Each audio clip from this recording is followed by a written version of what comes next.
আসসালামু আলাইকুম। আপনার কম্পিউটারের হার্ডওয়্যার সম্পর্কে বিস্তারিত তথ্য জানতে চান? ধরুন র্যাম, সিপিইউ, স্টোরেজ, জিপিইউ এর সব ডিটেলস এক জায়গায় দেখতে চান? তাহলে আজকের ভিডিওতে আমি দেখাবো স্পেকি নামের একটি অসাধারণ সফটওয়্যার রয়েছে, যেটি ফ্রিতে ব্যবহার করে আপনি আপনার কম্পিউটারের সব গুরুত্বপূর্ণ তথ্য পেতে পারেন। তো চলুন শুরু করা যাক।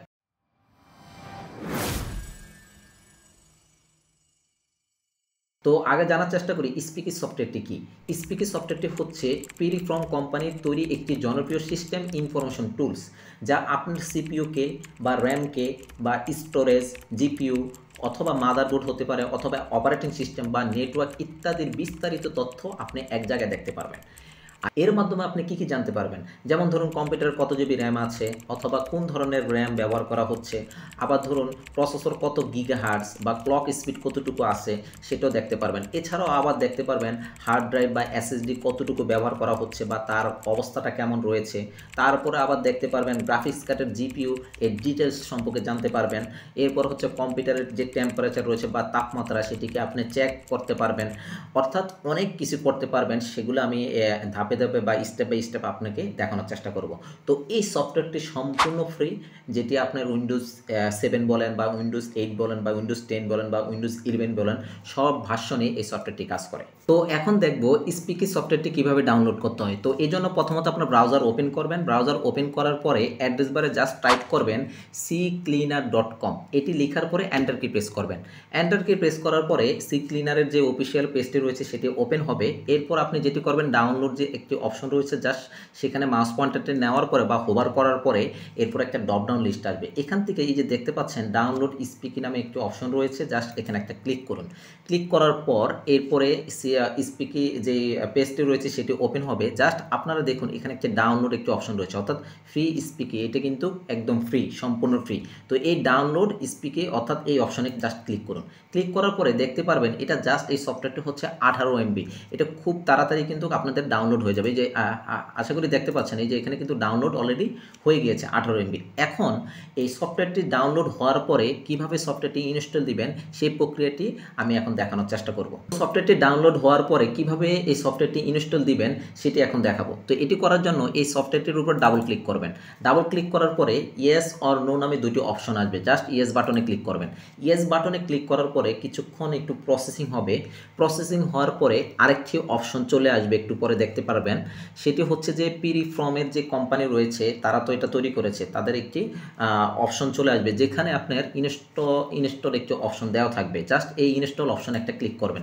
ক্লিক করার পরে অল্প কিছুক্ষণের মধ্যেই দেখতে পারবেন আপনার এই স্পিকি সফটওয়্যারটি অর্থাৎ ইনস্টল হয়ে গিয়েছে। এই যে দেখুন প্রসেসিং হচ্ছে, এই যে অলরেডি কিন্তু ইনস্টল হয়ে গিয়েছে। দেখুন এখন কিন্তু অপশন আসছে কি রান স্পিকি। এখন দেখেন এটা আমি ইচ্ছা করলে এখন কিন্তু রান স্পিকি করলে কিন্তু অলরেডি এটা কিন্তু রান হয়ে যাবে, অর্থাৎ ওপেন হয়ে যাবে। এটিকে আপনি কয়েকভাবে করতে পারবেন। যেমন ধরুন আপনি যখন এই সফটওয়্যারটি ইনস্টল হয়ে যাবে বা কমপ্লিট হয়ে যাবে, আপনি স্টার্ট বাটনে ক্লিক করে এখানে জাস্ট SPECY স্পিকি, এই যে দেখুন স্পিকি কিন্তু এই সফটওয়্যারটি দেখা যাচ্ছে বা অ্যাপসটি দেখা যাচ্ছে। ওকে, এখান থেকেও আপনি ওপেন করে নিতে পারবেন, অথবা আপনার ডেস্কটপে দেখুন এই যে স্পিকি কিন্তু এই যে অর্থাৎ আমাদের আইকনটি কিন্তু অলরেডি চলে আসছে। অর্থাৎ প্রাথমিকভাবে যখন আপনি ইনস্টল দিবেন তখন কিন্তু এরকম রান স্পিকি নামে একটি অপশন অলরেডি চলে আসবে। তো এখন আপনি যেখান থেকে করুন, স্টার্ট বাটন থেকেও করতে পারেন, অথবা ডেস্কটপ থেকেও করতে পারেন, অথবা যখন ইনস্টল দিয়েছেন তখন ওখান থেকেও করতে পারবেন। এখন আসুন আমরা স্পিকি সফটওয়্যারটি কীভাবে ইনস্টল দেওয়ার পরে সেটি ওপেন করতে হয় সেটি এখন দেখব। তো এটি করার জন্য আমি জাস্ট রান স্পিকি অপশনে ক্লিক করব। ক্লিক করার পরে দেখতে পারবেন এই যে এরকম যদি আসে কিছু, সেটা একটু ক্লোজ করে দেন। এই যে দেখুন এটা কিন্তু এখন কিন্তু অলরেডি আপনার কি হয়ে গেছে, ওপেন হয়ে গিয়েছে। আপনারা আশা করি দেখতে পাচ্ছেন স্পিকি সফটওয়্যারের মধ্যে কি কি ধরনের ক্যাটাগরিগুলো থাকবে বা কি কি ধরনের আমরা সুবিধা নিতে পারবো বা কি কি ধরনের সম্পর্কে অর্থাৎ কি কি তথ্য জানতে পারবো, এগুলো কিন্তু স্পিকি সফটওয়্যারের মাধ্যমে অলরেডি দেওয়া আছে। তো এটার উপর ডিপেন্ড করে আমাদের কম্পিউটারটা এখন কোন অবস্থা রয়েছে বা এটার টেম্পারেচার কীরকম বা মাদারবোর্ডের সম্পর্কে জানতে পারবেন, র্যাম সম্পর্কে জানতে পারবেন। এগুলোর ডিটেলস আমি একটু পরেই বা এখন কিছুক্ষণের মধ্যে আপনাদের সাথে আলোচনা করব। তো স্পিকি সফটওয়্যারটির সম্পূর্ণ ডিটেল জানার আগে তার আগে একটু জেনে নেওয়ার চেষ্টা করি যে স্পিকি সফটওয়্যারটি কীভাবে কাজ করে। স্পিকি সফটওয়্যারটি যখন আপনি চালু করবেন তখন একটি সামারি একটি পেজ দেখতে পারবেন, যে সামারি পেজে অনেকগুলো ক্যাটাগরি রয়েছে। অর্থাৎ যেখানে আপনার কম্পিউটারের সব গুরুত্বপূর্ণ তথ্য একসাথে আপনি দেখতে পারবেন। যেমন ধরুন সিপিইউ, অর্থাৎ সিপিইউর যদি ডিটেল সম্পর্কে একটু জানতে চাই একটু বলি, যেমন কোন ব্র্যান্ডের প্রসেসর আপনি ব্যবহার করছেন, অথবা কত গিগাহার্জ স্পিডে চলছে অর্থাৎ ক্লক স্পিড, আবার কতটি কোর রয়েছে বা থ্রেড কি আছে কি না সেই সম্পর্কে জানতে পারবেন। ওকে, এরপর হচ্ছে যে র্যাম, অর্থাৎ আপনার কম্পিউটার র্যামটা কত জিবি র্যাম বা কোন ভার্সনের, সেটা কি DDR3 নাকি DDR4 নাকি DDR5, এই ভার্সন সম্পর্কে জানতে পারবেন। এরপর হচ্ছে যে এটার স্পিডটা কত মেগাহার্জ সেই সম্পর্কে জানতে পারবেন। এরপর আসেন যে স্টোরেজ, অর্থাৎ আপনার HDD নাকি SSD সেটা জানতে পারবেন। আবার এটার স্টোরেজ ক্যাপাসিটি কতটুকু বা আপনি ব্যবহার করছেন কতটুকু সেটি জানতে পারবেন। এরপরে এটার স্টেট বা অবস্থাটা কেমন, সেটাকে গুড নাকি ওয়ার্নিং নাকি ব্যাড সেটা সম্পর্কে জানতে পারবেন। এরপর হচ্ছে যে অর্থাৎ জিপিইউ, যেটা হচ্ছে গ্রাফিক্স প্রসেসিং ইউনিট, অর্থাৎ ইন্টিগ্রেটেড বা ডেডিকেটেড কিনা সেই সম্পর্কেও আপনি জানতে পারবেন। এরপরে হচ্ছে সবচেয়ে কমন যেই জিনিসটা হচ্ছে যে আমরা সবসময় কম্পিউটার ব্যবহার করি, কিন্তু কম্পিউটার ব্যবহার করার সময় দেখা যাচ্ছে সিপিইউ বা জিপিইউ বা স্টোরেজ এর টেম্পারেচারটা কেমন বা ভালো নাকি মন্দ সেটা সম্পর্কে জানতে পারবেন, বা এটার ওভারহিটিং হচ্ছে কিনা সেই সম্পর্কে কিন্তু জানতে পারবেন। এছাড়া তো আরও অনেকগুলো জিনিস রয়েছে, সেগুলো সম্পর্কে আপনি জানতে পারবেন। তো এখন দেখাবো এই স্পিকি সফটওয়্যারের যে সামারিতে যেই ক্যাটাগরিগুলো রয়েছে, প্রত্যেকটা ক্যাটাগরি আলাদাভাবে আপনাকে বোঝানোর চেষ্টা করব। যেমন প্রথম যে ক্যাটাগরিটা অর্থাৎ রয়েছে সেটি হচ্ছে অপারেটিং সিস্টেম, অর্থাৎ আপনি যখন অপারেটিং সিস্টেমে ক্লিক করবেন আপনার কম্পিউটারটা কোন ধরনের অপারেটিং সিস্টেম বা কোন ভার্সন আপনি ইউজ করছেন সেগুলো কিন্তু আপনি দেখতে পারবেন। যেমন ধরুন আমি যে কম্পিউটারটি এখন ব্যবহার করছি এটার আমাদের উইন্ডোজ হচ্ছে উইন্ডোজ 10, এই যে দেখতে পাচ্ছেন এখানে উইন্ডোজ 10 প্রো 64 বিট, অর্থাৎ আমি এত বিটের অপারেটিং সিস্টেমটা ব্যবহার করছি।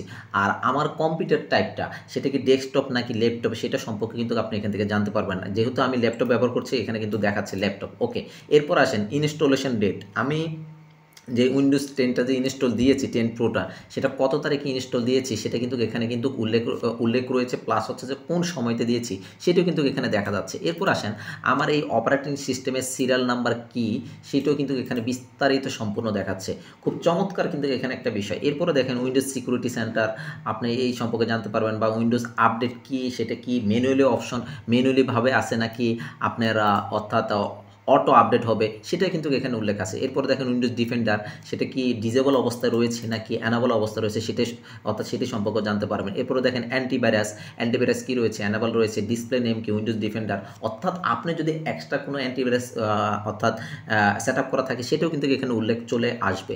এরপরে দেখেন ভাইরাস সিগনেচার কি, ডাটাবেস কি আপ টু ডেট। ওকে, এরপরে দেখেন .NET ফ্রেমওয়ার্ক যদি আপনার কি ভার্সনগুলো ইনস্টল করা রয়েছে সেগুলো কিন্তু দেখতে পারবেন। তাছাড়াও হচ্ছে যে অপারেটিং সিস্টেমের সাথে যে ডিফল্ট একটি ব্রাউজার থাকে ইন্টারনেট এক্সপ্লোরার সেটিও দেখতে পাচ্ছেন এখানে, এর ভার্সন কত সেটিও দেখা যাচ্ছে। এরপরে পাওয়ার শেল রয়েছে, এরপরে এনভায়রনমেন্ট ভেরিয়েবল রয়েছে, অর্থাৎ এরপরে দেখেন ব্যাটারি রয়েছে, পাওয়ার প্রোফাইল রয়েছে, অনেক অপশন রয়েছে অপারেটিং সিস্টেমের মধ্যে। আপনারা একটু জাস্ট এগুলো একটু স্ক্রল করে আপনারা একটু অর্থাৎ দেখে নেবেন যে কি অপশন আপনার জন্য প্রয়োজন বা কি অপশন দেখলে আপনার জন্য সুবিধা হবে পরবর্তীতে, যে না আমার এই অপারেটিং সিস্টেমে এই যে জিনিসগুলো রয়েছে। ওকে, তো এইভাবে আপনারা একটু স্ক্রল করে একটু অর্থাৎ দেখে নেবেন, তাহলে আশা করি এখান থেকে আপনারা অনেক কিছু জানতে পারবেন। এবার যেটি দেখাবো সেটা হচ্ছে যে সিপিইউ। ওকে, সিপিইউতে যাচ্ছি, সিপিইউতে যাওয়ার পরে দেখুন আমার সিপিইউটা কোন কোরের মধ্যে পড়েছে, বা কোরাই 5 নাকি কোরাই 4 নাকি কোরাই 7 সেটাও কিন্তু আমি এখান থেকে উল্লেখ করতে পারবো। অনেক সময় দেখা গেছে যে সম্পূর্ণ ডিটেলস জানার প্রয়োজন হয়, কিন্তু পাচ্ছি না যে কিভাবে জানবো, বা অথবা জানার পরও দেখা যাচ্ছে অল্প তথ্য এখানে অর্থাৎ জেনেছি, কিন্তু এখন যদি বিস্তারিত তথ্য জানতে চাই তাহলে এই ধরনের সফটওয়্যারগুলো আপনি ব্যবহার করতে পারেন, ব্যবহার করে আপনার সম্পূর্ণ কম্পিউটারের হার্ডওয়্যার এবং সফটওয়্যার সম্পর্কে জানতে পারেন। তো দেখুন এই যে আপনার এখন সিপিইউর মধ্যে আমার ইন্টেল, অর্থাৎ ইন্টেল যে মডেলটি রয়েছে ইন্টেল কোম্পানির কোর i7, আর এই মডেলটি হচ্ছে অর্থাৎ এটি হচ্ছে কি মডেল, তো কোর i7-এর এই মডেলের আমার এখন প্রসেসরটা ইউজ করছি। আর আমার এখানে কোর রয়েছে টোটাল 4টি আর থ্রেড আছে 8টি। ওকে, নেম দেখুন ইন্টেল কোর i7 অর্থাৎ 720QM। ওকে, আর কোড নেম রয়েছে কি আমার অর্থাৎ ক্লার্কসফিল্ড, আর প্যাকেজ দেখেন প্রত্যেকটা বিস্তারিত রয়েছে। টেকনোলজি কি সেটি আছে, অর্থাৎ স্পেসিফিকেশন কি দেখুন ইন্টেল কোর i7, এরপরে কি এরপরে হচ্ছে যে এটার আমার ক্লক স্পিড হচ্ছে 1.60 GHz, ফ্যামিলি হচ্ছে এত, মডেল এত, এরপর প্রত্যেকটা জিনিস রয়েছে। আবার এখানে একটু খেয়াল করুন, এই যে বাস স্পিড অথবা রেটেড বাস স্পিড, এগুলা কিন্তু একটা আমাদের অর্থাৎ এই একটু ক্লিক করলে দেখতে পারবেন এখানে একটা গ্রাফ দেখাচ্ছে। গ্রাফ ওয়াইজ কিন্তু আমার এখানে বাস স্পিড কীরকম হচ্ছে বা আপ ডাউন করছে কিনা সেটা কিন্তু এখানে দেখাচ্ছে। আবার দেখাচ্ছে টেম্পারেচারটা যদি বেড়ে যায় সেটাও কিন্তু এখানে দেখাচ্ছে। এই যে একটু খেয়াল করুন, আমি যখন বাস স্পিডে অর্থাৎ ক্লিক করেছি সেটা কিন্তু গ্রাফ ওয়াইজ কিন্তু আপ ডাউন করছে, মানে একবার উপরে যাচ্ছে একবার নিচে যাচ্ছে। এরকম করে আপনি প্রত্যেকটা, এই যে দেখুন অ্যাভারেজ টেম্পারেচার কত রয়েছে এখানে দেখুন, এখানে কিন্তু দেখা যাচ্ছে এই যে 70 ডিগ্রি সেলসিয়াস রয়েছে। এরকম করে কিন্তু আপনি প্রত্যেকটা যেগুলো গ্রাফ রয়েছে সেগুলো কিন্তু এখান থেকে দেখে নিতে পারবেন। এরপরে দেখুন একটু যদি নিচের দিকে আসি, এখানে একটা টেবিল রয়েছে। এই টেবিলটাও কিন্তু আপনি ফলো করে আপনি বুঝতে পারবেন যে আপনার সিপিইউটা কতটুকু টেম্পারেচারের মধ্যে রয়েছে বা কী অবস্থায় রয়েছে। যেমন দেখুন আমার যেহেতু কোর হচ্ছে 4টা, তাহলে 0 থেকে 3 পর্যন্ত এখানে কোর রয়েছে। এই কোরের মধ্যে কোর স্পিড দেখেন এখানে কিন্তু প্রত্যেকটা মেগা হার্টস পর্যন্ত কিন্তু আমার উঠানামা করছে, বাড়ছে। আবার দেখেন মাল্টিপ্লায়ার কি বা বাস স্পিড কীরকম হচ্ছে, প্রত্যেকটা কোরের আলাদা আলাদাভাবে কিন্তু খুব চমৎকারভাবে কিন্তু এখানে দেখাচ্ছে। আবার তার টেম্পারেচারটা মানে কার কত ডিগ্রি সেলসিয়াস সেটা কিন্তু দেখাচ্ছে। আবার তার কোনো থ্রেড আছে কিনা সেটাও কিন্তু দেখাচ্ছে। আশা করি বুঝতে পেরেছেন যে সিপিইউর মধ্যে যে জিনিসগুলো থাকা দরকার সেগুলো কিন্তু এখানে সম্পূর্ণ দেখাচ্ছে। এখান থেকে আপনি বুঝতে পারেন আপনার কম্পিউটারটা কতটুকু ভালো আছে নাকি মন্দ আছে সেটা কিন্তু আপনি বুঝতে পারবেন। ওকে, এরপর আসেন, এরপরে চলে যায় যে র্যাম। ওকে, র্যামের মধ্যে আসলে দেখুন আমার এখানে কয়েকটা ক্যাটাগরি রয়েছে র্যামের মধ্যে, অর্থাৎ কয়েকটা ক্যাটাগরি রয়েছে র্যামের মধ্যে। একটা হচ্ছে মেমোরি স্লটস, এরপর মেমোরি, এরপর হচ্ছে ফিজিক্যাল মেমোরি, এরপর হচ্ছে এসপিডি, এই জিনিসগুলো রয়েছে। এখন দেখেন মেমোরি স্লটের মধ্যে রয়েছে কি, টোটাল মেমোরি স্লট হচ্ছে 2টা, অর্থাৎ আপনি ডেস্কটপে ইউজ করেন বা ল্যাপটপ ইউজ করেন, তো দেখা গেছে যে আমাদের এখানে স্লট আছে, অর্থাৎ ওখানে আমাদের র্যাম বসানোর স্লট থাকে, একটা থাকে, 2টা থাকে। যেহেতু আমি ল্যাপটপ ব্যবহার করছি, আমার এখানে 2টা স্লট রয়েছে। 2টা স্লটে কিন্তু অর্থাৎ ইউজ মেমোরি স্লট, 2টা স্লটে কিন্তু আমার র্যাম রয়েছে।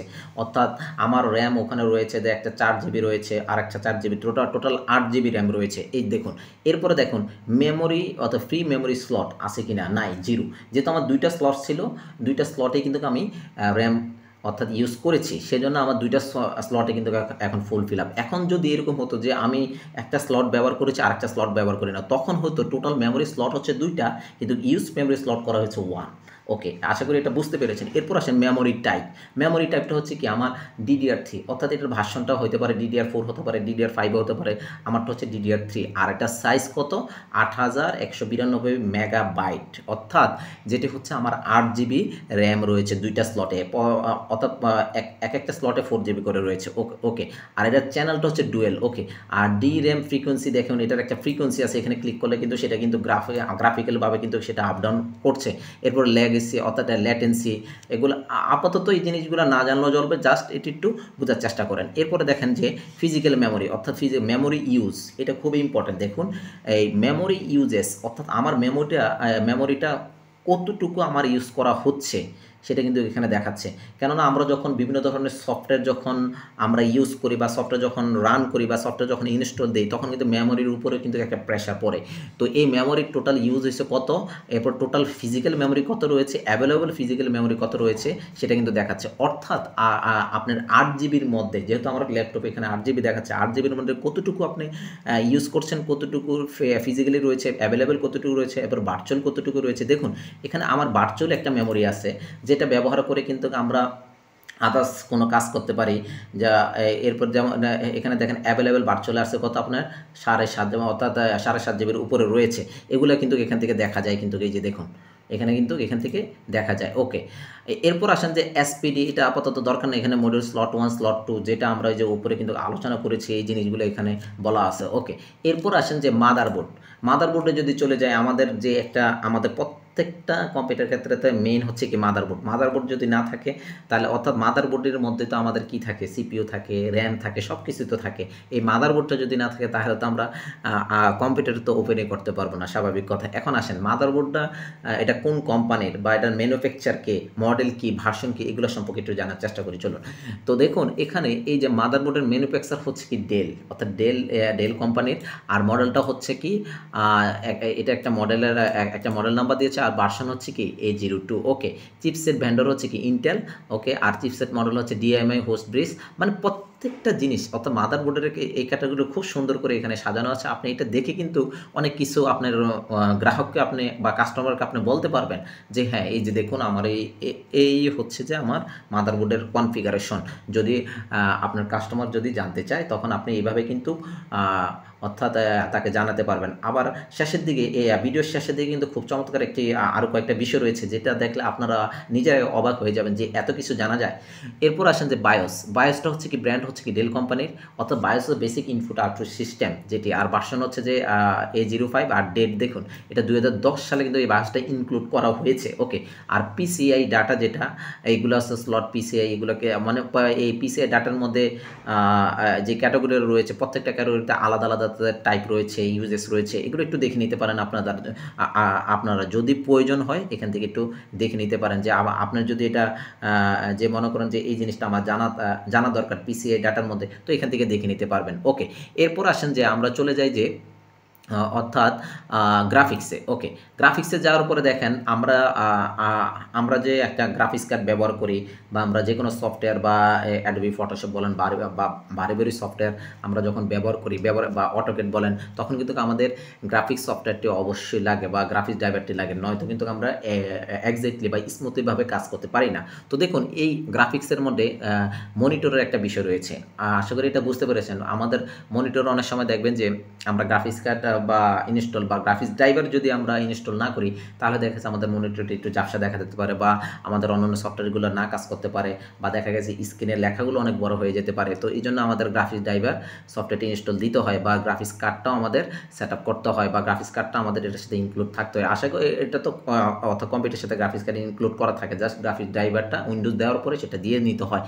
তো আমার এই বোঝানোর মধ্যে যদি কোনো ধরনের ভুল ত্রুটি থাকে তাহলে অবশ্যই আপনারা কমেন্টে এটি জানানোর চেষ্টা করবেন। আর ভিডিওটি যদি ভালো লেগে থাকে তাহলে অবশ্যই তো একটা লাইক বা কমেন্ট বা সাবস্ক্রাইব করতে ভুলবেন না। তো চলুন এরপর আমরা দেখি গ্রাফিক্স কার্ডের মধ্যে যেই একটা মনিটর একটি অপশন রয়েছে। ওকে, এই মনিটরের মধ্যে দেখেন নেম, অর্থাৎ আমার যেই অর্থাৎ এই ডিসপ্লে মনিটরটি রয়েছে এটা হচ্ছে generic PNP monitor on Nvidia NBS অর্থাৎ এত মডেলের। আচ্ছা, আর কারেন্ট রেজলিউশন কত? আমার সর্বোচ্চ রেজলিউশন হচ্ছে মানে অর্থাৎ আমার এটার কারেন্ট রেজলিউশন হচ্ছে 1536/864, অর্থাৎ আমার উইথ হচ্ছে যে 1536 আর হাইট হচ্ছে কি 864। ওকে, 864। আর ওয়াট রেজলিউশন অর্থাৎ আমি বর্তমানে যে রেজলিউশনে কাজ করছি সেটা হচ্ছে 1536/824 পিক্সেলে। ওকে, আর স্টেট হচ্ছে কি অ্যানাবল। ওকে, আর মনিটরের উইথ, আচ্ছা মনিটরের যেই উইথটা হচ্ছে সর্বোচ্চ হচ্ছে যে আমার কত 1920 আর হাইট হচ্ছে কত 1080, এতটুকু ক্যাপাবল মানে এতটুকু সে অর্থাৎ তার ক্যাপাসিটি রয়েছে। আর মনিটরের ভিপিপি 32 বিট পার পিক্সেল। আচ্ছা, মনিটর ফ্রিকোয়েন্সি রয়েছে 160 হার্টজ। আর ডিভাইস হচ্ছে যে ডিসপ্লে মনিটর। অনেক সময় দেখবেন যারা প্রজেক্টরে আপনার করে অর্থাৎ প্রেজেন্টেশন শো করে, তো দেখা গেছে যে প্রজেক্টরের সাথে আপনার মনিটরের একটা অ্যাডজাস্টেবল অর্থাৎ করতে হয় যে এত গিগাহার্জ বা 30 গিগাহার্জ, ওটা সেম মনিটরও ওই রেজলিউশন ও ওয়াইজ কিন্তু প্রজেক্টরের রেজলিউশন ওয়াইজ কিন্তু এখানেও সেট আপ করে দিতে হয়। ওকে, ডান। এরপর আসেন যে আমাদের একটি গ্রাফিক্স একটি ড্রাইভার সফটওয়্যার রয়েছে, সেটা হচ্ছে এনভিডিয়া এনবিএস। এই মডেলের ম্যানুফ্যাকচার হচ্ছে এনভিডিয়া আর মডেল হচ্ছে যে এটা আর জিপিও, এরপরে অর্থাৎ ভোল্টেজ সব কিছু কিন্তু এখানে রয়েছে। এরপর দেখেন এই গ্রাফিক্সের মধ্যে সবচেয়ে গুরুত্বপূর্ণ হচ্ছে যে আপনি যে মানে আপনার এটা অর্থাৎ এই মনিটরের টেম্পারেচারটা কতটুকু সেটা কিন্তু সে ফাইন্ড আউট করতে পারে। এই যে দেখুন এখানে একটা অপশন রয়েছে টেম্পারেচার, অর্থাৎ এই টেম্পারেচারের মধ্যে দেখুন এখানে যদি আমি ক্লিক করি সেটা কিন্তু কি আপ ডাউন করছে, কিন্তু একটু খেয়াল করবেন এখন কিন্তু 60 ডিগ্রি অর্থাৎ 61 ডিগ্রি সেলসিয়াস রয়েছে, সেটা কিন্তু আপ ডাউন এখানে কিন্তু করছে। দেখুন এখান থেকে এই যে এখানে কিন্তু দেখা যাচ্ছে। আশা করি বুঝতে পেরেছেন যে টেম্পারেচারটা এখানে কিভাবে কাজ করে। এরপরে বায়োস ভার্সন রয়েছে, এরপরে দেখুন এখানে আরও কত কিছু রয়েছে, ভোল্টেজ রয়েছে, এটা টেকনোলজি রয়েছে, এগুলো আপনারা একটু দেখে নেবেন। এরপরে দেখেন নিচের দিকে রয়েছে লেভেল, পারফরমেন্স লেভেল কত, এরপরে দেখেন লেভেল 1-এর এই যে জিপিইউ ক্লক কত মেগাহার্জ, মেমোরি ক্লক কত মেগাহার্জ, এগুলো সব কিন্তু এখানে উল্লেখ করা রয়েছে। আপনাদের যেটা প্রয়োজন এখান থেকে দেখে নিতে পারেন। এরপর আসেন যে স্টোরেজ, অর্থাৎ এটাও খুব গুরুত্বপূর্ণ আমাদের। আমরা অনেক সময় জানি না আমাদের এসএসডি ব্যবহার করি নাকি এইচডিডি ব্যবহার করি। দেখুন স্টোরেজ ডিভাইস আমারটা মূলত হচ্ছে হার্ড ড্রাইভ মানে হার্ড ডিস্ক ড্রাইভ, অর্থাৎ আমার এখানে যদি আপনারা এসএসডি সলিড স্টেট ড্রাইভ সেটা যদি ব্যবহার করতেন তাহলে এখানে এসএসডি আসতো। এবার আসেন এই হার্ড ডিস্ক ড্রাইভটা কোন কোম্পানির কোন মডেলের সেটাও কিন্তু এখানে উল্লেখ রয়েছে। খুব চমৎকারভাবে কিন্তু এগুলো সব চলে আসছে, মানে যেটা আমার জানি না সেটা কিন্তু এখন জানার চেষ্টা করছি।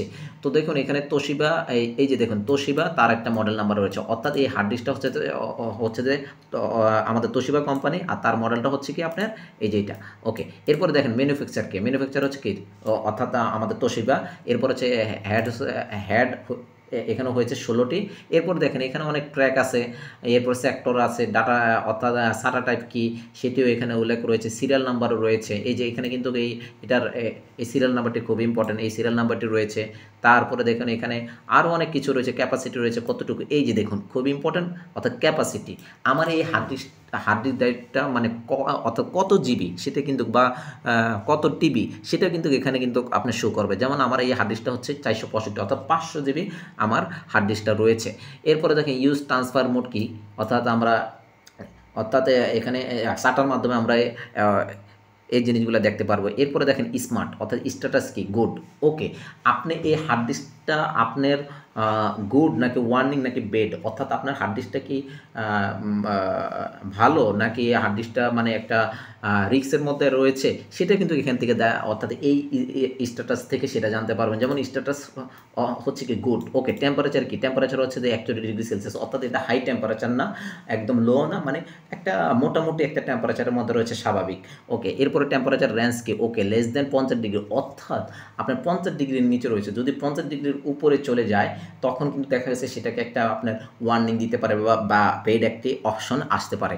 এরপরে দেখেন এই স্মার্ট অ্যাট্রিবিউটের একটা টেবিল বা একটা সারণী দেওয়া হয়েছে। এই সারণীটা দেখে কিন্তু আপনি অনেক কিছু বুঝতে পারবেন যে আপনার রেড ইরোর রেড কি, মানে এগুলো সব ঠিক আছে, এগুলো কোনো ধরনের মানে আপনার রিস্ক নাই, এগুলো সব ওকে। এই যে এখানে দেখুন স্ট্যাটাস যখন গুড দেখাবে তখন মনে করবেন যে আপনার হার্ড ডিস্ক ড্রাইভটা ওকে, কোনো ধরনের সমস্যা নেই বা কোনো ধরনের রিস্কের মধ্যে নেই, এখানে সম্পূর্ণ কিন্তু এখানে দেখাচ্ছে। এরপর আসেন যে এখানে আরেকটা অপশন রয়েছে পার্টিশন, অর্থাৎ পার্টিশন 0, অর্থাৎ পার্টিশনের মধ্যে এখানে কয়টা পার্টিশন রয়েছে আপনার হার্ড ডিস্কের মধ্যে, এইটা কিন্তু খুব অর্থাৎ চমৎকারভাবে কিন্তু এখানে দেখাচ্ছে। যেমন পার্টিশন 0-র মধ্যে অর্থাৎ আপনার সাইজ কত জিবি আছে, পার্টিশন 1-এ কত জিবি অর্থাৎ এখানে কতটুকু রয়েছে। এরপর হচ্ছে ফাইল সিস্টেম, খুবই গুরুত্বপূর্ণ।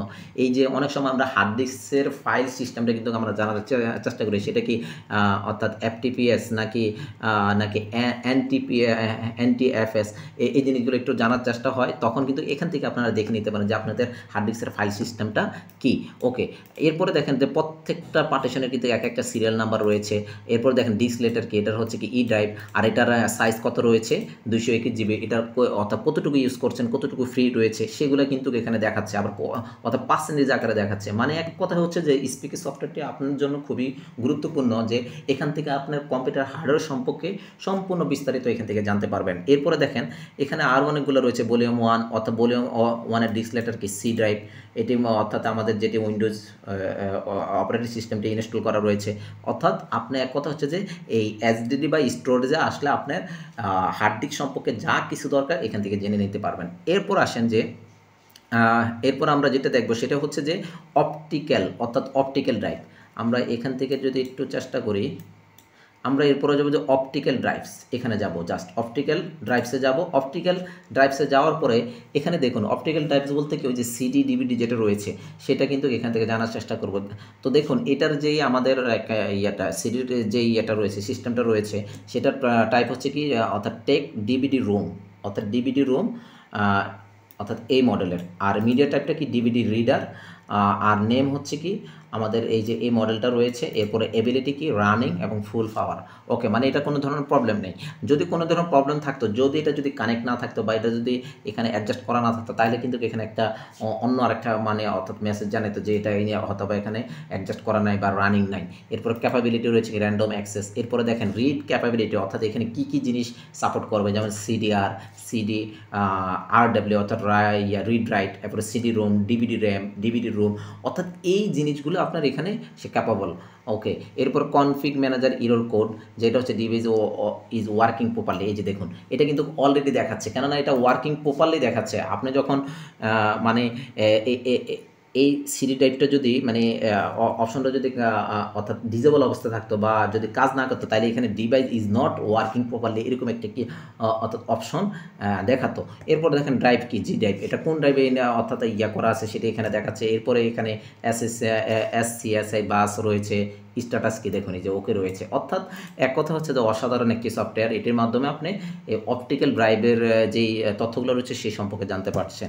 এরপর আসেন যে অডিও, ওকে, অডিওতে যাওয়ার পরে দেখুন এখানে আপনার কোন ধরনের অডিও সফটওয়্যারটি ইনস্টল করা রয়েছে সেটি কিন্তু এখানে কিন্তু দেখাচ্ছে, বা কোন ড্রাইভটি ইনস্টল করা রয়েছে সেটি দেখাচ্ছে। যেমন এই যে সাউন্ড কার্ড, অর্থাৎ অডিওর কার্ড কোনটি মানে সেট আপ করা আছে সেটিও দেখাচ্ছে। যে এখানে হচ্ছে এনভিডিয়া হাই ডেফিনেশন অডিও রয়েছে, এরপর হাই ডেফিনেশন অডিও ডিভাইস রয়েছে, এরপর প্লেব্যাক হচ্ছে কি স্পিকার হাই ডেফিনেশন। এটা কিন্তু এই দুইটা জিনিস, একটা হচ্ছে যে সাউন্ড কার্ড কোনটা রয়েছে আর একটা হচ্ছে প্লেব্যাক ডিভাইস কোনটা রয়েছে সেটা কিন্তু এখান থেকে আপনি দেখতে পারবেন। ওকে, এরপর আসেন যে পেরিফেরালস, অর্থাৎ পেরিফেরালস বলতে আমরা যেটা বুঝি আমাদের কম্পিউটারকে চালানোর জন্য আমরা কি ধরনের আমাদের হার্ডওয়্যার ডিভাইসগুলোর প্রয়োজন, যেমন অর্থাৎ সেটি হতে পারে কিবোর্ড হতে পারে, অথবা দেখা যাচ্ছে মাউস হতে পারে। তো এই জাতীয় ডিভাইসগুলো আমরা পেরিফেরালসের মধ্যে জানতে পারবো, বা আমার কিবোর্ডটা কোন ভার্সনে রয়েছে বা অর্থাৎ আমার মাউসটা কোন ভার্সনে রয়েছে সেটা সম্পর্কে আমরা জানতে পারবো। যেমন ধরুন পেরিফেরালসের মধ্যে স্ট্যান্ডার্ড PS2 কিবোর্ড, ওকে, তো আমি যে কিবোর্ডটা এখন ব্যবহার করছি এক্সটার্নালিভাবে সেটা হচ্ছে স্ট্যান্ডার্ড PS2 কিবোর্ড রয়েছে, তার ডিভাইস কাইন্ড হচ্ছে কিবোর্ড, আর এটার ডিভাইস নাম হচ্ছে যে এটা ডিভাইস নেম, আর ব্যান্ডার হচ্ছে কি PNP, আর এটার লোকেশন হচ্ছে যে ইন্টেল, অর্থাৎ এই মডেলের চিপসেট এটা। ওকে, এরপর আসেন ড্রাইভে যদি যাই, ড্রাইভারে এবার একটু দেখেন, ড্রাইভারে গেলে ডেট, এটা কত মানে কখন এটা সেট আপ হয়েছে সেটা কিন্তু এখানে উল্লেখ হচ্ছে। এরপর আসেন SID কিবোর্ড ডিভাইস কাইন্ড কি কিবোর্ড, এরপরে SID কিবোর্ড ডিভাইস, ব্যান্ডার কি আননোন, ওকে, লোকেশন কি, এগুলো সব কিন্তু এখান থেকে বিস্তারিত কিন্তু সম্পূর্ণ জানা যাচ্ছে। এরপরে দেখেন ডেল টাচপ্যাড, যেহেতু আমার ল্যাপটপটা এটা হচ্ছে ডেলের একটা টাচপ্যাড, তো এটাও কিন্তু দেখাচ্ছে যে ডিভাইস কাইন্ড অফ কি মাউসের জন্য ডিভাইস নেম কি ডেল টাচপ্যাড, আর ব্যান্ডার কি ডেল DLL, এরপর লোকেশন যেটা রয়েছে সেটা এখানে দেখাচ্ছে। এরপরে দেখেন SID অর্থাৎ কমপ্লিয়েন্ট মাউস ডিভাইস কাইন্ড, এগুলো রয়েছে, এগুলো আপনারা একটু দেখে নেবেন। এরপর আসেন প্রিন্টার, যদি আমার প্রিন্টার যদি করা থাকে সেটা কিন্তু এখানে দেখাবে। দেখুন আমার কিন্তু এখানে কোনো ধরনের প্রিন্টার ইনস্টল করা নেই বা কোনো ধরনের প্রিন্টার কানেক্ট নেই, সেজন্য প্রিন্টারটা দেখাচ্ছে না, কিন্তু ডিফল্টভাবে উইন্ডোজের সাথে একটা ফ্যাক্স একটা অপশন থাকে, সেই ফ্যাক্সের কিন্তু এখানে কিন্তু বিস্তারিত সব তথ্য দেখাচ্ছে। এরপর আসেন যে মাইক্রোসফট প্রিন্ট টু PDF, যেগুলো আমাদের উইন্ডোজ দেওয়ার পরে ডিফল্টভাবে সেটা কিন্তু চলে আসে ডিফল্ট প্রিন্টারের সাথে। যেমন এই যে প্রিন্ট ফোর্ড, অর্থাৎ আমরা এটার নাম হচ্ছে কি ফোর্ড ফ্রমটা, এরপরে প্রিন্টার অ্যাক্সেসর কি উইন প্রিন্ট, এগুলো রয়েছে, এগুলো একটু দেখে নেবেন।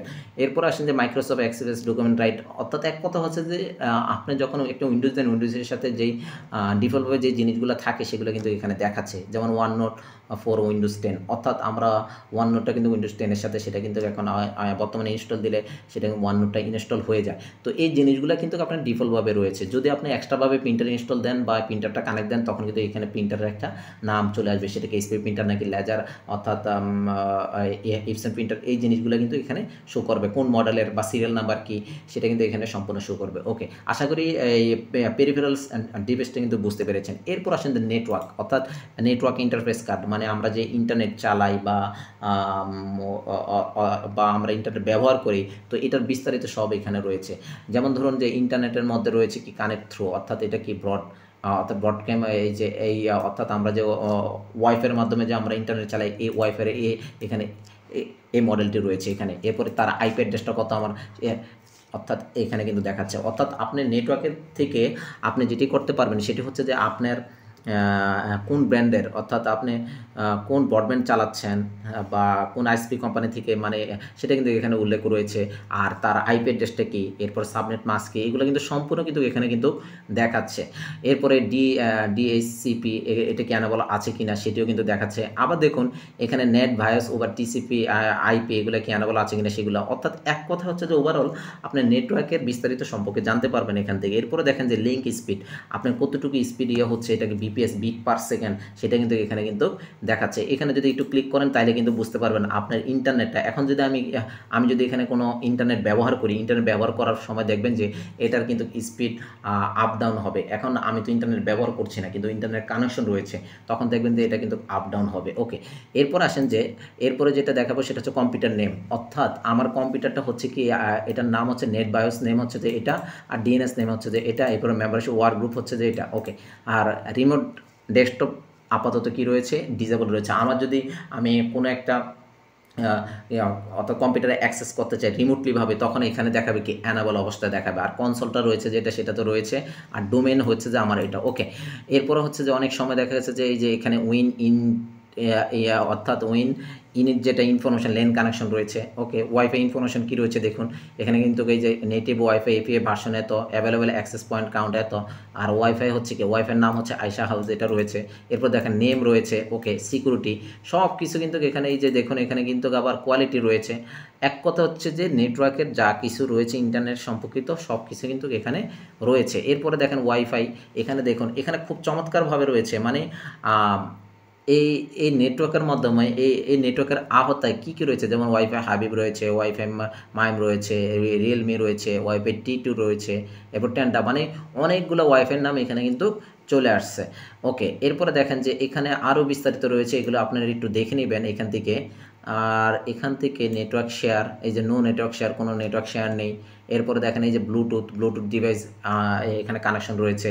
তারপরে এই যে ব্রডব্যান্ড ইন্টারনেটের, এরপরে ইন্টেলের গ্রাফিক্স নেটওয়ার্ক কানেকশন রয়েছে। সে সব কিছু কিন্তু বিস্তারিত আমাদের এই নেটওয়ার্কের মধ্যে রয়েছে।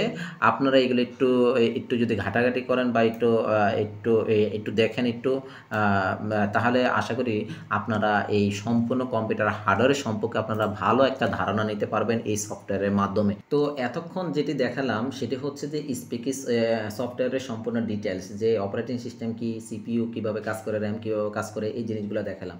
এখন আমি শেষের দিকে বলেছিলাম কিছু আপনাদেরকে বিশেষ কিছু ফিচারের কথা বলবো, যেমন স্পিকিস সফটওয়্যারের বিশেষ কিছু ফিচার রয়েছে, যেটা হচ্ছে কি আপনার শুধু তথ্যই দেখা না, এই তথ্যকে আপনি সহজে কি করতে পারবেন, শেয়ার করতে পারবেন এবং সংরক্ষণ করতে পারবেন।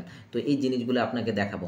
তো এটি দেখানোর জন্য আপনি অর্থাৎ স্পিকিং সফটওয়্যারের মাধ্যমে আপনি কি করতে পারবেন, আপনার এই সম্পূর্ণ ইনফরমেশনগুলোকে একটা টিএক্সটি ফাইল বা এক্সএমএল ফাইলে আপনি সংরক্ষণ বা সেভ করে রাখতে পারবেন। এরপরে দেখা যাচ্ছে পাবলিক স্ন্যাপশট করতে পারবেন, অর্থাৎ আপনি এটাকে স্ক্রিন শেয়ার, অর্থাৎ আপনি শেয়ারিং করতে পারবেন, হার্ডওয়্যার তথ্যগুলো অনলাইনে কি করতে পারবেন, শেয়ার করতে পারবেন। যে কোনো মানে কেউ আপনার ওই লিঙ্কটা দিয়ে দিলে সেখান থেকে দেখে নিতে পারবে।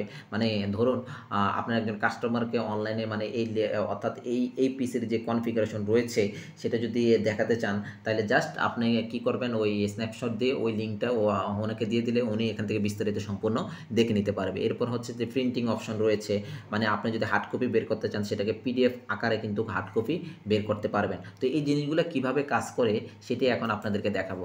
তো দেখুন, আপনি যদি এটাকে যদি আপনি স্ন্যাপশট বলেন বা এক্সএমএল ফাইল বা টিএক্সটি ফাইলে যদি আপনি সেভ করতে চান, তাহলে এই যে দেখুন এখানে একটা ফাইল একটি অপশন রয়েছে। এই ফাইল অপশনে যাওয়ার পরে এখানে দেখুন এই যে এখানে একটা অপশন রয়েছে সেভ এস এক্সএমএল, অর্থাৎ সেভ এস এক্সএমএল ফাইলে যদি আপনি এটাই অর্থাৎ ওপেন করতে চান বা সেভ করতে চান, তখন এই সেভ এস এক্সএমএলে ক্লিক করবেন। জাস্ট ক্লিক করার পরে এখানে একটি নাম দিবেন, যেমন আমি এখানে জাস্ট একটা নাম দিচ্ছি কম্পিউটার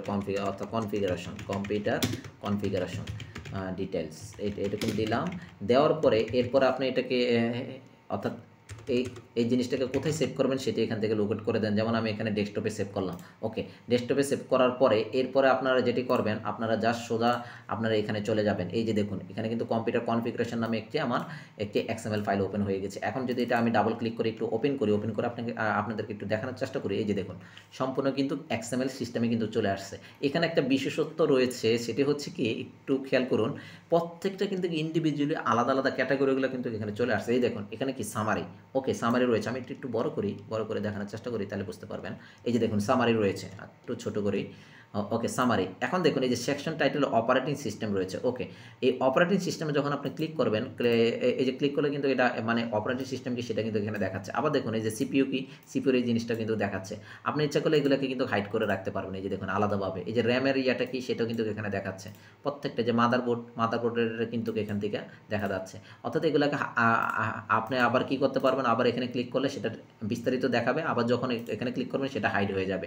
তো এইভাবে আপনি এক্সএমএল ফাইলেও কিন্তু আপনি এই জিনিসটাকে কি করতে পারেন, সেভ করে রাখতে পারেন এক্সএমএল ফাইল হিসেবে। এরপর আসেন, এরপরে যেটা দেখবো সেটা হচ্ছে কি আপনার ওকে, এরপরে দেখবো টেক্সট ফাইলে কীভাবে আপনি এটাকে অর্থাৎ এই জিনিসটাকে সেভ করে রাখবেন। তো টিএক্সটি ফাইলে সেভ করার জন্য সেভ এস টেক্সট ফাইল এখানে ক্লিক করবেন। ক্লিক করে এখানে জাস্ট লিখবেন যে কনফিগারেশন বা এইটাই লিখলেন কম্পিউটার কনফিগারেশন এটা লিখলেন, লিখে এখন জাস্ট এটাকে আমরা সেভ করব। ওকে, সেভ করলাম। সেভ করার পরে দেখেন এটা তো এখন ডেস্কটপে চলে আসছে, এই যে দেখুন এখানে চলে আসছে। এখন যদি ডাবল ক্লিক করি তাহলে দেখতে পারবেন খুব চমৎকারভাবে কিন্তু এখন কিন্তু এই যে সামারির মধ্যে কী কী রয়েছে সেটা কিন্তু দেখাচ্ছে, অপারেটিং সিস্টেমে কী কী ডিটেলস রয়েছে সেটা কিন্তু দেখাচ্ছে। বিশাল বড় একটা কিন্তু আমাদের টেক্সট ফাইল কিন্তু অলরেডি চলে আসছে, নোটপ্যাডে ওপেন করলে দেখতে পাচ্ছেন। তো এইভাবে কিন্তু আপনি আপনার কম্পিউটারের ডিটেলসগুলো সেভ করে রাখতে পারেন আপনার কম্পিউটারে। এরপর আসেন, এরপরে যেটা দেখাবো সেটা হচ্ছে যে আপনি ফাইলে যাবেন, ফাইলে যাওয়ার পরে এইটিকে যদি আপনি অর্থাৎ পাবলিশ স্ন্যাপশট, অর্থাৎ আপনি যদি অনলাইনে শেয়ার করতে চান তখন এই যে পাবলিশ স্ন্যাপশটে যাবেন। স্ন্যাপশটে যাওয়ার পরে এরকম একটি অপশন চলে আসবে। অপশন চলে আসার পরে জাস্ট ইয়েসে ক্লিক করেন। ওকে, ইয়েসে ক্লিক করার পর এরপরে দেখুন খুব চমৎকারভাবে একটা কিন্তু একটি লিঙ্ক দিয়ে দিয়েছে আপনাকে। এই লিঙ্কটি জাস্ট আমি ধরেন কপি করলাম, অথবা এখান থেকে আপনারা কী করতে পারেন, ওপেন ইন ব্রাউজার, জাস্ট এখানে ক্লিক করলেও হবে। এখন এই লিঙ্কটি কপি করে আমি প্রথমে দেখাই আপনাকে। আমি যদি এখানে যাই, এখানে যা পেস্ট করি, এন্টার দিই, তাহলে দেখুন সম্পূর্ণ এটা কিন্তু speaky.pdfrom.com এর একটা ইউআরএল দিয়েছে, সেই অ্যাড্রেসে কিন্তু এটা দেখা যাচ্ছে। এই যে দেখুন খুব চমৎকারভাবে কিন্তু এখানে দেখাচ্ছে, একটু খেয়াল করুন, এই যে এখানে কিন্তু অলরেডি দেখাচ্ছে। এইভাবে কিন্তু আপনার কাস্টমারকে বা আপনার ফ্রেন্ড সার্কেলকে কিন্তু আপনার পিসির সম্পর্কে একটা ধারণা দিয়ে দিতে পারেন যে আমার পিসির এই কনফিগারেশন রয়েছে। এরপরে দেখেন, এরপরে হচ্ছে যে এই আপনি ইচ্ছা করলে এই যে ওপেন ইন ব্রাউজার এখানে ক্লিক করে কিন্তু এটি দেখে নিতে পারেন। এই যে এখানে কিন্তু সেটি ওপেন হয়ে যাবে। আশা করি বুঝতে পেরেছেন যে কিভাবে এই জিনিসটি কাজ করে। অর্থাৎ এখন কিন্তু যেটা দেখিয়েছি সেটা হচ্ছে যে মানে স্ন্যাপশটের মাধ্যমে এই জিনিসটা আপনি করতে পারবেন। এরপর আসেন, আপনি যদি চান যে না আপনি এটাকে চাচ্ছেন যে পিডিএফ আকারে সেভ করার জন্য বা প্রিন্ট করার জন্য, সেটিও আপনি করতে পারেন। যেমন এই যে প্রিন্ট অপশানে যখন ক্লিক করবেন, প্রিন্ট অপশানে ক্লিক করার পরে যদি আপনার প্রিন্টার থাকে তাহলে প্রিন্টার এখানে কানেক্ট দিয়ে অ্যাপে প্রিন্ট করলে অটোমেটিক্যালি আপনার হার্ড কপি হিসাবে কিন্তু সম্পূর্ণ এই কম্পিউটারের ডিটেলস কিন্তু আপনার চলে আসবে। আর যদি ধরেন পিডিএফ আকারে সেভ করতে চান তাহলে এই যে মাইক্রোসফট প্রিন্ট টু পিডিএফ এটাতে যাওয়ার পরে এরপর আপনি যখন প্রিন্ট দিবেন, প্রিন্ট দেওয়ার পরে আপনার একটি সেভেসের একটি ডায়লগ বক্স আসবে। এখানে জাস্ট আপনি লিখে দেন কনফিগারেশন, জাস্ট এটা লিখে দেন। লিখে দিয়ে এরপরে যখন আপনি এটাকে সেভ করবেন, সেভ করার পরে দেখবেন আপনার এটি পিডিএফ আকারে কিন্তু সেভ হয়ে গেছে। এই যে দেখুন এখানে আমি একটু ওপেন করি, এই যে দেখুন একটু পরে দেখতে পারবেন। আশা করি একটু ওয়েট করুন। আচ্ছা, এটি একটু সেভ হইতে একটু সময় নিচ্ছে, যেহেতু এটা অনেক ফাইল। আমি একটু দেখাচ্ছি আপনাদেরকে, একটু ওয়েট করেন। এই যে দেখুন, এই যে চলে আসছে, দেখুন খুব চমৎকারভাবে কিন্তু চলে আসছে, মানে একদম গুছিয়ে দিয়েছে যে কীভাবে আসা দরকার। এটা অনেক ফাইল, অর্থাৎ এটার পৃষ্ঠা হচ্ছে আপনার মোটামুটি কয়টা আছে এখানে, 84টা পৃষ্ঠা রয়েছে দেখুন। অর্থাৎ আমার টোটালি এই সফটওয়্যার যে ক্যাটাগরিগুলো রয়েছে প্রত্যেকটা ক্যাটাগরির তাদের যে বিস্তারিত সবগুলো জিনিস কিন্তু সে পিডিএফ আকারে কিন্তু দিয়ে দিয়েছে। তাহলে দেখুন এই স্পিকি সফটওয়্যারের মাধ্যমে কিন্তু আপনি অনায়াসে সহজে আপনি কি করতে পারেন, সম্পূর্ণ আপনার কম্পিউটার সম্পর্কে, হার্ডওয়্যার সম্পর্কে বলেন, সফটওয়্যার সম্পর্কে বলেন, সেটা কিন্তু জানতে পারছেন। তো এখন প্রশ্ন থাকতে পারে যে আপনাকে কেন স্পিকি সফটওয়্যারটি ব্যবহার করা উচিত। এই জন্য ব্যবহার করা উচিত, আপনার কম্পিউটারের সব তথ্য এক জায়গায় দেখতে পারবেন। এরপর হচ্ছে যে র্যাম বা স্টোরেজ আপগ্রেডের সময় সঠিক মডেলটি নির্বাচন করতে পারবেন। তারপরে হচ্ছে যে আপনার যদি মনিটর বা সিপিইউ এগুলো যদি ওভারহিটিং সমস্যা থাকে সেগুলো চেক করতে পারবেন খুব দ্রুত, এবং কি সমাধানও করতে পারবেন। এরপর হচ্ছে যে কম্পিউটার যদি আপনি সেল করেন বা সার্ভিসিং করার আগে আপনি হার্ডওয়্যারের সম্পর্কে বা লিস্টটা আপনার কাছে অর্থাৎ তৈরি করে নিতে পারবেন, বা আপনার কাছে ওই লিস্টটা দেখতে পারবেন। এরপর হচ্ছে অনলাইন সিস্টেমের স্পেসিফিকেশন শেয়ার করতে পারবেন, মানে আপনার এই কম্পিউটারের যে স্পেসিফিকেশন রয়েছে, কনফিগারেশন রয়েছে, সেটি শেয়ার করতে পারবেন।